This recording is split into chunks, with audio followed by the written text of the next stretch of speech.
Jerry first noticed the static late on a Friday night. His old radio, a relic from his grandfather's attic, crackled with an odd hiss. He thought at first he'd stumbled on an amateur station signing off for the day, but directly after the static came a brief, whispery hum. It was strangely melodic, cut in half by jarring bursts of mechanical noise that would dissolve once again into the hum. Curious, he turned the dial back and forth. The rest of the radio band sounded normal. Music, talk shows, weather reports. But something drew him back to that short, repeating sequence of static, hum, static, until his mind began to wander. He found it oddly comforting, almost mesmerizing. Exhausted after a long week, he drifted in and out of sleep to the crackle of that bizarre frequency echoing through his living room. The next morning, he woke on the couch. The radio was still on, broadcasting the same pattern. A dense headache blasted through his temples. He couldn't decide if it was a hangover from the cheap whiskey he'd been sipping or something caused by that incessant static. He popped an aspirin, then leaned in to examine the radio dial. Hunched over, fumbling with the knobs, he discovered that every attempt to shift away from the frequency was met with an overwhelming desire to go right back. The feeling was akin to leaving a puzzle unsolved or dropping a book mid-chapter. He kept telling himself there was something to be discovered, if only he listened hard enough to interpret the nonsense. Each time the hum began to fade, Jerry's heart pounded, and all he could think was to retune, to get the signal back. At work the following Monday, he couldn't concentrate.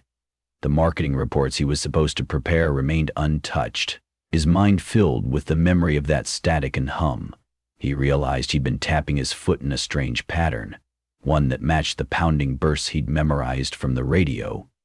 When lunchtime came, Jerry's coworkers invited him for sandwiches at the usual spot, but he shook them off, opting instead to slip into an empty conference room. He stood quietly in the corner, pulled out his phone, and tried fruitlessly to locate the frequency on a radio streaming app. Nothing. The phone's tuner only offered standard stations.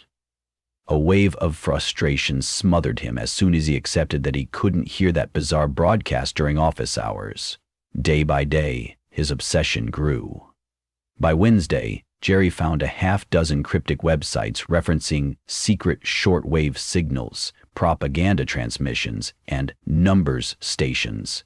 He plunged into conspiracy hobbyist forums, reading about the possibility that certain frequencies carry coded messages for spies. One site, riddled with pixelated diagrams, insisted that a specific set of beeps and pauses corresponded to letters if you mapped them correctly. Another demanded that these stations were harbingers of an upcoming apocalypse. Each theory was more outlandish than the last, yet Jerry couldn't stop reading. He wondered if the code was meant for him personally, if somehow he had a hidden destiny that only these crackles and tones could unlock. On Thursday evening, after dinner, he turned on his radio again. A dull wave of excitement spread through him when he found the station unchanged, still warbling the same refrain of static hum and mechanical shrieks. He noticed a subtle new detail. Every so often, amid the hum, there was a short sequence that sounded like a muffled voice reciting numbers. Jerry leaned in, adjusting the volume, straining to catch it. Yes, there it was. 7, 2, 9. Then static swallowed the voice, and the hum resumed. He waited breathless, holding a notepad and pen, convinced that an entire coded language was hidden in this transmission. Over the next hour, numbers appeared in broken sequence, 4, 1, 0. He jotted them all, forging them into columns, searching for patterns that might reveal something. Yet no matter how long he tried, the numbers only formed a meaningless scramble. Exhaustion mingled with adrenaline. He'd barely slept that night, dreaming half-coherently of crashing waves of static and endless lines of digits. In the hazy dreamscape, he felt himself chanting a song of numbers that rose to a hypnotic crescendo. When he woke, his heart pounded at the memory, though the details had already begun to slip away. He realized with a jolt that he needed to share this with someone else, to confirm that it was real and not a delirious manifestation of his stress. But who would believe him? That Friday, he confided in Erica, a colleague from the finance department, who had once mentioned her interest in cryptography. He caught her by the water cooler when no one else was around. "I need to show you something," he said, scanning the hall to ensure they were alone. As he explained the radio frequency and the numbers, he watched her face shift from polite curiosity to genuine intrigue. Rather than dismiss him, she nodded intently. "People have studied those shortwave signals for ages," she said, "but if you seriously want to decode something, you can't rely on guesswork. You need a method. Let me try." He gave her the list of numbers. She promised to check them out over the weekend. Buoyed by Erica's interest, Jerry spent Saturday poring over every second of the broadcast. He marked the times of each sequence, measuring intervals, looking for an explanation of why certain sets of numbers came at specific hours. The methodical approach lulled him into a sense of discovery, like he was on the cusp of unveiling a grand secret. Yet with every scribbled note and chart he created, the significance of the data eluded him. There were no obviously repeating patterns, and each group of digits looked arbitrary at best. That night, with the frequency hissing on a loop, he received a flurry of text messages from Erica. She had done her own analysis and discovered something chilling. Each number segment, when converted to letters using a standard A=1, B=2 cipher, produced references to an older code. Some segments spelled out stunted fragments of words. Others matched partial ISBN strings for obscure books. It was as though the station broadcast an amalgamation of references that were intangible yet suggestive. Jerry's breath caught. Each swirl of data was like a puzzle leading to a puzzle, only intensifying his compulsion to decode it. He hardly left his apartment on Sunday. He even forgot to eat until mid-afternoon, when hunger pangs forced him to rummage through takeout menus. He settled on a pizza delivered to his door. The sound of the buzzer snapping him out of a dazed stupor. It felt as though his home was transforming into a radio laboratory.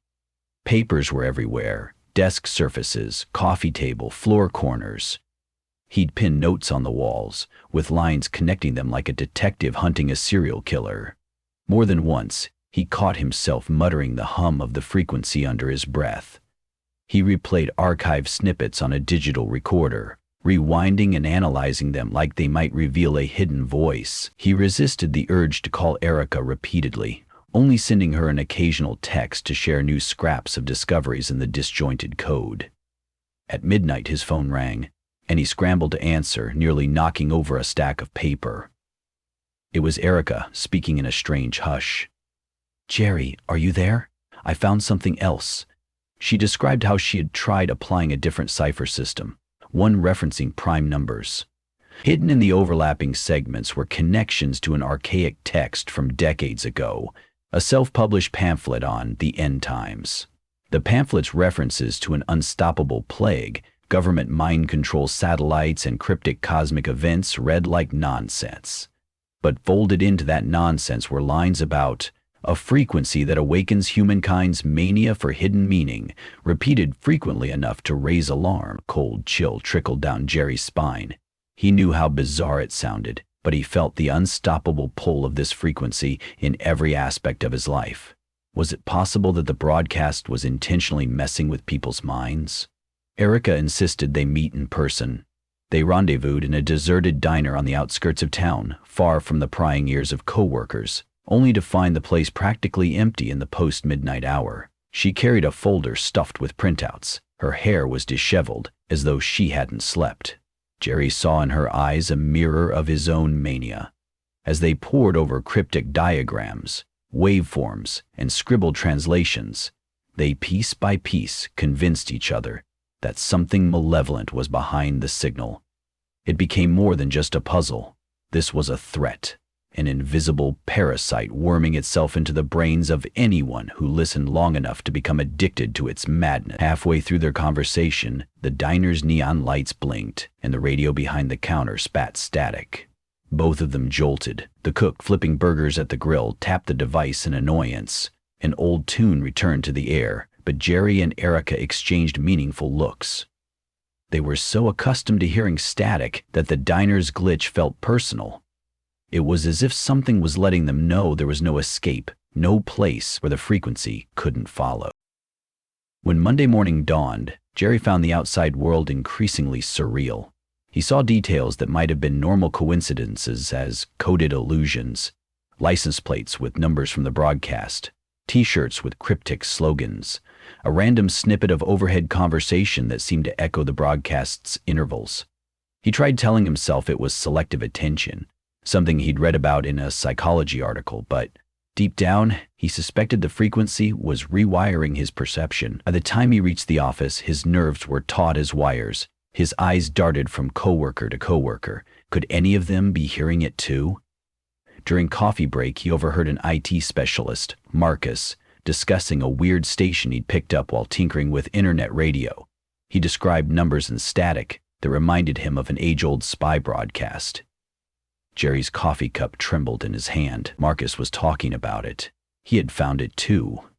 A flood of adrenaline propelled Jerry to corner Marcus as soon as he left the break room, demanding details, asking if Marcus had tried deciphering it. The back and forth seemed to spark something in Marcus, and soon enough he too was trapped, another disciple of this mysterious code.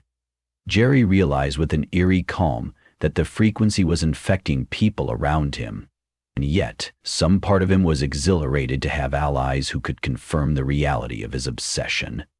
Within a week, Jerry, Erica, and Marcus formed a clandestine group. Each evening after work, they huddled in his apartment, radio set up in the corner, laptops open, notes scattered. The tone of their collaboration swung wildly between excitement and dread as they recognized a growing pattern. The code, once random, began to shape itself into more coherent words formed more regularly, bleached of context but disturbingly insistent.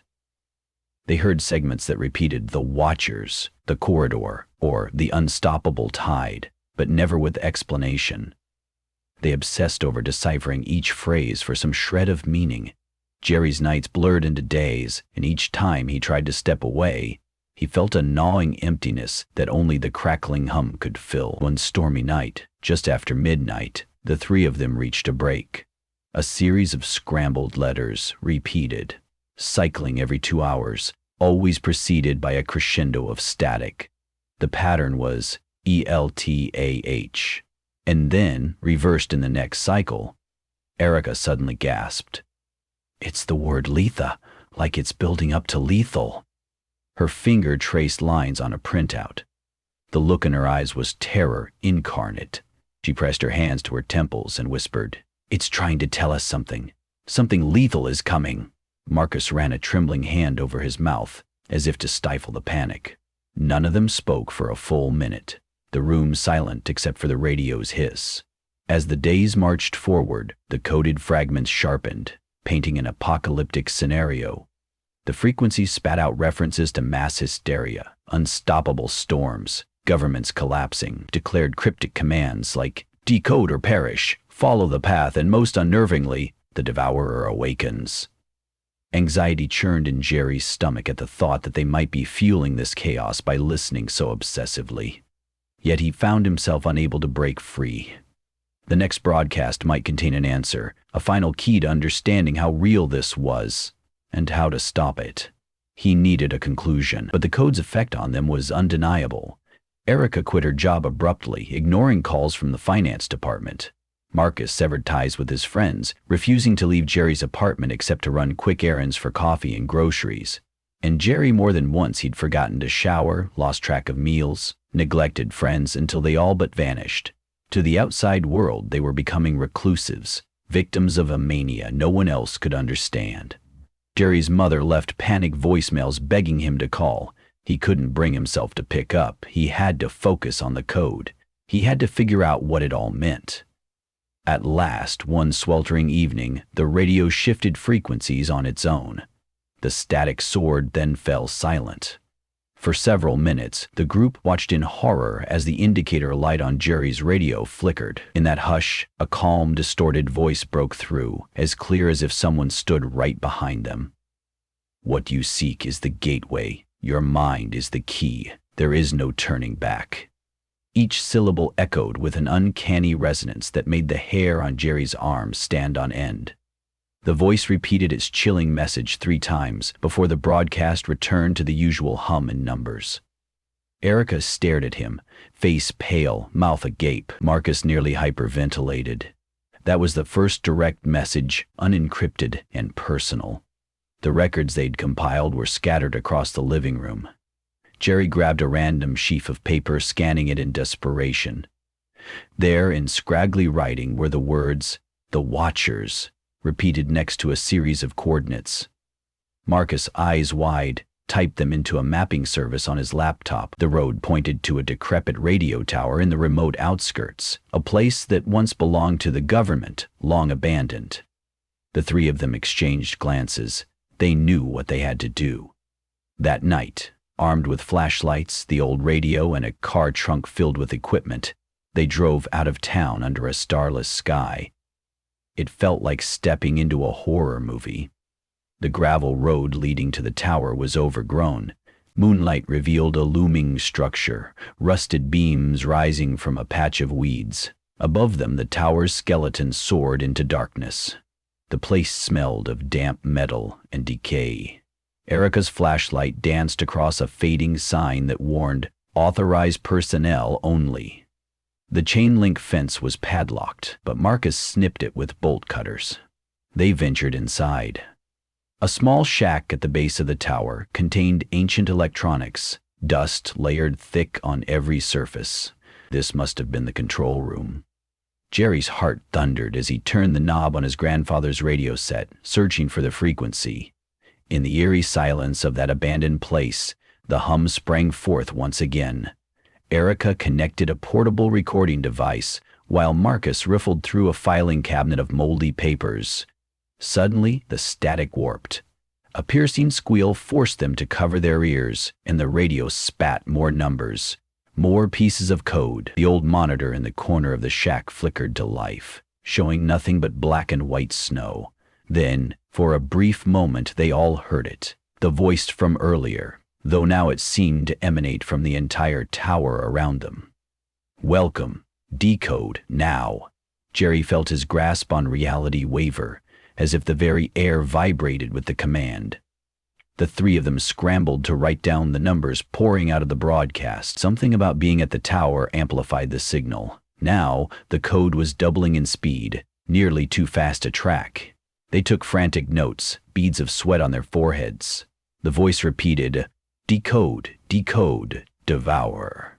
Watchers, doom," over and over. Then, in a sudden hush, it all stopped. The radio died. The monitor went black. The only sound was their heavy breathing. Moments later, a soft ring emanated from Erica's phone. An alert. She stared at the screen, eyes widening. The text from an unknown number read, "You are awakened. The code now consumes you." A prickle of dread wound down Jerry's spine. He grabbed the radio, twisting knobs, but the station was gone. Total silence. The puzzle had ended, or perhaps the final piece was them. Over the next week, Jerry tried in vain to find the signal again. Nothing but the usual channels. He questioned if they had collectively hallucinated. But as each day passed, so did reality. Marcus began scrawling the words doom and devour on the walls of Jerry's apartment. Erica vanished for days at a time, returning with fresh leads, photocopies of arcane manuscripts, and ranting about an agenda to unleash mass madness. Jerry found no respite in sleep. Every dream took him back to the horrifying hush of that tower. His mind reeled with the final directive from that voice. "The code now consumes you." One fateful afternoon, Jerry, buried beneath piles of decoded references, rechecked their original notes. That was when he found a small snippet, an overlooked line scribbled 2 weeks prior. "The Watchers deliver the code. The code is the plague." It all gelled into a horrifying realization. This wasn't just a puzzle. It was a viral phenomenon, an auditory contagion that infected anyone who listened. By chasing the answers, they had become conduits, unwitting carriers. The broadcast might be silent now, but they carried the seeds of obsession in their minds, ready to spread it to anyone who showed the slightest curiosity. The knowledge hammered Jerry's conscience. It was too late to undo the mania swirling in his own brain, but maybe he could keep it from proliferating to others. He had to break free, isolate himself, preserve what was left of his humanity, But could he get Erica and Marcus to do the same? Traces of pity rose in him, warring with the thirst for more knowledge. The code demanded their devotion. Logic demanded they abandon it. Jerry recalled the unstoppable sense of compulsion, the near impossibility of turning away. Would they even survive going cold turkey? Rain hammered down outside as Jerry confronted them in the apartment. He pleaded, "We have to stop. Destroy everything. If we dig deeper, we'll become the plague." His words sounded unhinged, but each of them had seen the madness in the other's eyes. A tense silence followed. Erica clutched a page of cryptic scribbles. Marcus glared as though torn between rage and heartbreak. Finally, Erica nodded slowly. With resignation in her voice, she whispered, "Burn it." That single phrase was the first step back towards sanity. They piled every paper, every scribble and printout into a metal trash bin on the balcony. Storm water splashed their ankles as they struck a match and lit the corner of a page. For a moment, the flame threatened to sputter under the rain, but a gust of wind carried it along, igniting the stack in a flash. With trembling hands, Jerry lifted the radio itself and placed it onto the pyre. Sparks flew, plastic melted, the relic that had broadcast their obsession warping in the blaze. The stink of burning electronics merged with ozone-rich rain. Despite the finality, no one could ignore the sense of unearthly power that lingered in the air, as though the code's essence refused to die quietly. In the days that followed, Jerry, Erica, and Marcus struggled with an emptiness beyond measure. Without the code to occupy their thoughts, they felt hollow, aimless. The outside world returned slowly, the hum of everyday life, the sound of music on normal channels. Each of them wrestled with the nagging feeling that, somewhere, the frequency still existed. Maybe on a hidden shortwave station or behind a new static hum they hadn't yet discovered. The seeds of paranoia threatened to sprout, but they resolved to live on, resisting the lure of unanswered mysteries, hoping to reclaim a semblance of normalcy. Even so, sometimes late at night, Jerry's ears perked up at vague static in the environment, a neighbor's television, the wind rattling a loose vent, and he'd feel that familiar surge of adrenaline. He would fight the compulsion, reminding himself of the vow they'd made. The code was a plague. It devoured the mind, yet a small part of him would always wonder if the voice was right. There was no turning back. Once awakened, you carried that knowledge forever. And in that quiet tension, Jerry recognized a truth more terrifying than any twisted puzzle. The real horror wasn't that the code had been destroyed, or even that it could return. It was that the obsession, the mania lived on in them. Perhaps that was the broadcast's final cryptic lesson, that some things, once heard, can never be unheard. Hide the screen. The code that consumes might go silent for a time, but it lingers like a specter in the corners of the mind, waiting, ready to whisper again. Even with the radio destroyed and the pages of notes reduced to ash, a single question remained. Was the doomsday it foretold truly coming? Or had it already begun? One obsessed listener at a time.